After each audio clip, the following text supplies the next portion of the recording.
Hey guys, I'm going to read a few more chapters to you in our new book, A Boy Called Bat.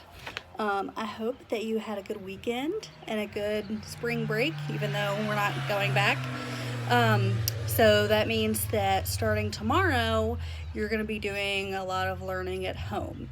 So for the next 2 weeks, I'm not really going to be giving you stuff to do other than I would really like for you to listen to this book. But please be awesome and work with your parents and do what they say. Sorry for saying, I know your parents are happy that I said that, but you might not be. Y'all are awesome kids. You'll do great. All right, so A Boy Called Bat, Chapter 8. 16 Islets. Sometimes Bat wished that Janie went to his school because it would be kind of neat to see her in the hallways and at lunchtime, but most of the time he was glad that his school was something he didn't have to share with her. Janie attended the Robert E. Willett Elementary School, but this was her last year. Next fall she would be going to junior high school. Bat went to a private school. It had smaller classes than the public school, and his parents thought it was a better fit for him, which he was fine with that. Mr. Grayson was a good teacher who never yelled and who usually let Bat wear his earmuffs if things got too loud. Also, his school, the Saul Wheat School, was named after a type of owl. The main hallway of the Saul Wheat School was a busy place until 8:35 a.m. when class officially started. Until then, it was full of parents walking the younger kids, those in kindergarten and first grade, to their classrooms, and older kids walking themselves, all while the principal, Mrs. Martinez, stood outside of the administration office, smiling and being friendly. "Bat!" called Mrs. Martinez, waving and smiling. Bat didn't feel like talking to Mrs. Martinez, so he pretended he didn't see her and slid off to the far side of the hallway as he passed. That way, she couldn't reach out and rumple his hair. Bat hated it when people rumpled his hair, and Mrs. Martinez loved to rumple his hair. She had never yet rumpled his hair, and Bat wanted to keep it that way. And there's a picture of the hallway. Bat liked the main hallway better when all the other kids were in their classrooms. Right now, Luca and Israel, two kids in Bat's same class, were struggling out of their rain boots on the big rubber mat. It wasn't raining, but dark clouds peppered the sky in a way that could mean the recess would be wet. At Saul Wheat School, one of the philosophies was that students should go outside, rain or shine or snow. Bat hadn't worn rain boots, so he didn't have any that he needed to take off.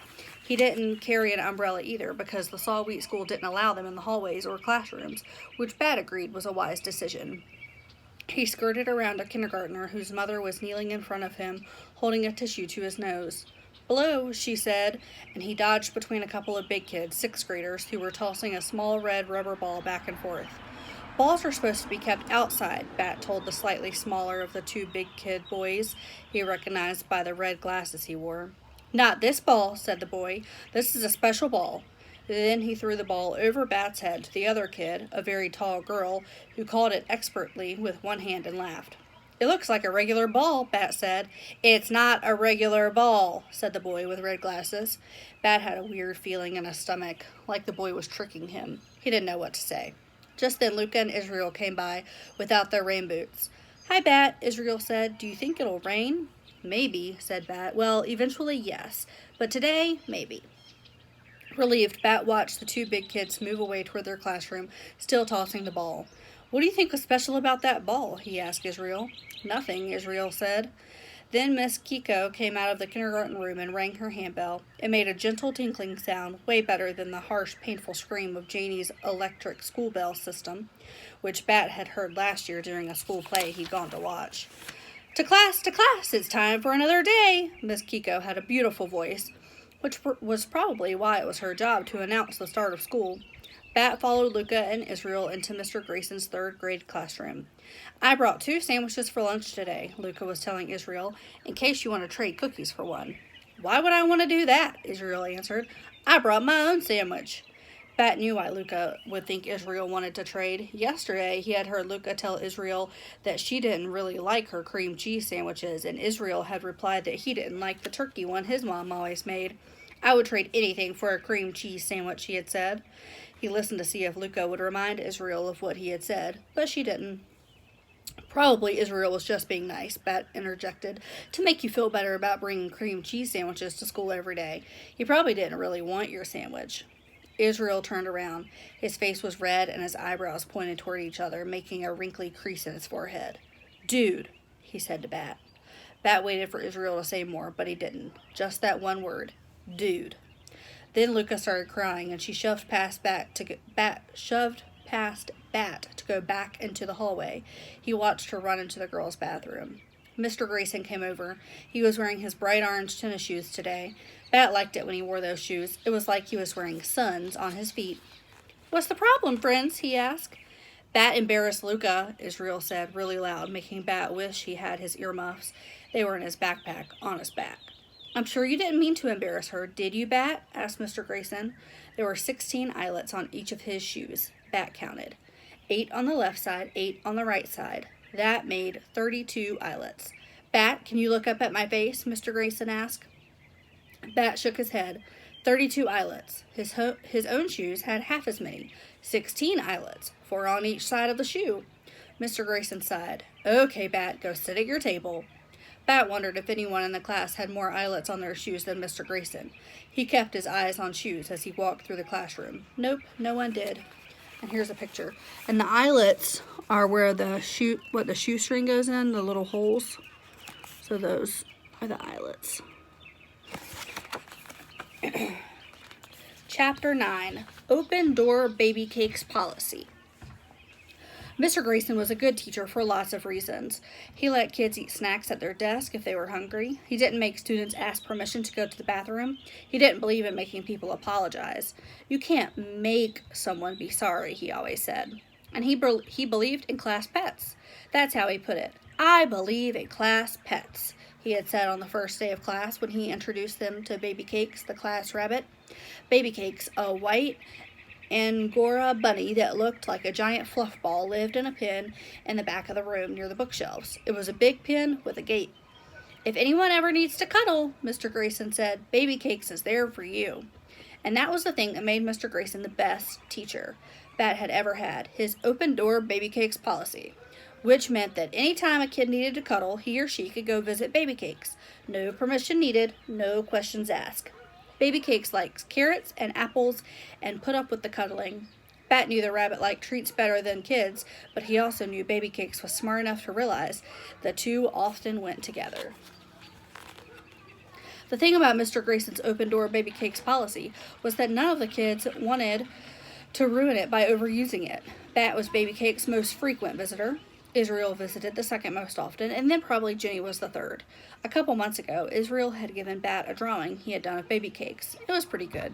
Bat usually tried to visit Baby Cakes during recess or lunch, when a visit wouldn't mean leaving group time. But today, he didn't think he could wait until recess, maybe because he missed the baby skunk so much. There's Baby Cakes. When Mr. Grayson had everyone pull out the money game, Payday, that they played on Fridays, Bat slipped away from his table and headed to the back of the room. Today, Baby Cakes wasn't sleeping. She was just sitting in her favorite spot on top of the plastic hutch where she slept. She looked like white cotton candy. Bat sat close to Baby Cakes and put his hand on her back just to let her know he was there. He didn't want to startle her.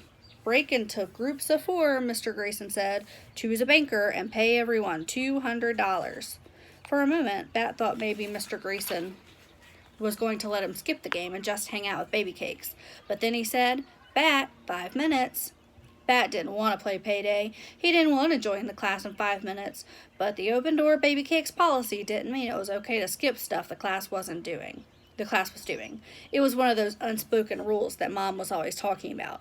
Those things that people are supposed to know without having to be told. Bat hated unspoken rules, but he loved the open door Baby Cakes policy.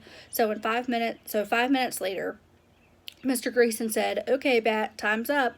Bat reluctantly scooted Baby Cakes off his lap where he had set her and rejoined the class.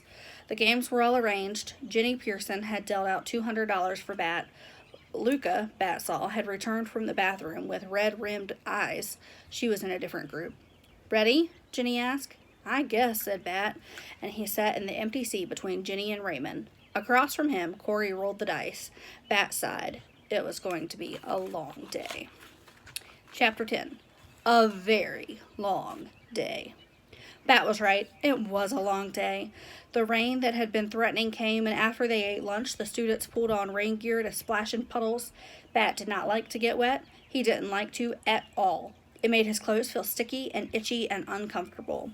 Mr. Grayson knew Bat didn't like to get wet, so even though the Saw-Wheat school philosophy said students should be outside rain or shine or snow, he asked Bat, "Would you like to spend recess helping me clean baby cakes' enclosure?" "Yes," said Bat. Mr. Grayson got a trash bag, and Bat scooped the old straw in it. Then they laid out a fresh batch of straw. It smelled like summertime and sunshine. Baby Cakes hopped over to the straw and sniffed it. "She looks happy," Mr. Grayson said. "She looks exactly the same as she always does," Bat answered. Mr. Grayson laughed. Grown-ups were always laughing at things that Bat didn't think were funny, but it didn't bother Bat very much when Mr. Grayson did it. Julio, a fourth grader, who everyone said was a natural athlete, came into the classroom. "Mr. Grayson," he said, "Principal Martinez wants to know if you're still going to teach yoga." Sure, Mr. Grayson said. "Tell her I'm all ready to start." Then he said, "Julio, I think you've grown a foot since the last time I saw you." Julio shrugged. "Not that much," he said, "but I've grown an inch since winter break." "I'm not surprised," Mr. Grayson said. "That was 3 months ago." Bat thought about time as he followed Mr. Grayson to the yoga room, and he sat on his mat in the butterfly pose. 3 months, he guessed, could be a little bit of time or a really long time, depending on who you are. For instance, a monarch butterfly born in the summer only lives about 6 weeks, so 4 months would feel like forever. But a monarch butterfly born in the winter might live for 8 months, so 4 months would just be half of its life. And if you were a boy with a skunk kit that you were only allowed to keep for 1 month, time was sure to pass much, much too quickly. Bat considered telling Mr. Grayson about the life cycle of the monarch butterfly, but the teacher was busy unlacing his orange high tops and getting ready to lead the group in yoga. He decided he would talk about the monarch butterflies with Mr. Grayson later. And there's Mr. Grayson, getting ready to lead yoga. But the right later never happened. After yoga, they went back to the 3rd grade room for reading circle. After reading circle, they worked on their volcano projects, which Bat had not been looking forward to. Groups of 4 kids had to work together to build a volcano. Mr. Grayson called it collaborative art. Bat did not like collaboration. He liked to do things himself. That way, if something didn't turn out the way he wanted it to, there was no one else to be mad at. And if he wanted to take it apart and start over, no one could tell him not to. But Mr. Grayson wouldn't let Bat be a group of 1. The problem was that no one else in the group seemed to care as much as Bat did. 3 times before 2:45, when the class was finally over for the day, Bat's group said, "Mr. Grayson, Bat won't let us help." "I don't need help," Bat told Jenny when she complained for a second time. "It's a group project," she said. "You have to let us help." Israel, who was in Bat's group, kept asking him all kinds of annoying questions like, "Hey Bat, do you think the lava's red enough?" And, "Bat, can you pass me the paste?" Bat ignored the lava question, but about the paste he said, "Glue works better than paste. The paste gets all weird and flaky when it dries." "Okay," said Israel, "pass me the glue then." "I'm using the glue," Bat said. Things would go much more smoothly, Bat thought, if the other kids would stop asking questions and interfering and just let him get on with the job. By the time Miss Kiko rang the end of the day bell from the hallway, Bat's left eye felt twitchy. All he wanted to do was climb into Mom's car and go home to his own room. But when he walked outside, he didn't see Mom's burgundy station wagon. Instead, he saw Dad's yellow sports car, and he remembered with a heavy sigh that today wasn't every other Friday, and he wouldn't get to see his own room or the baby kit for 3 long days. If Bat were a mayfly, he wouldn't even live that long. And when I read to you next, we will start with chapter 11. So I hope you guys are enjoying the book, and I will talk to you soon. Bye.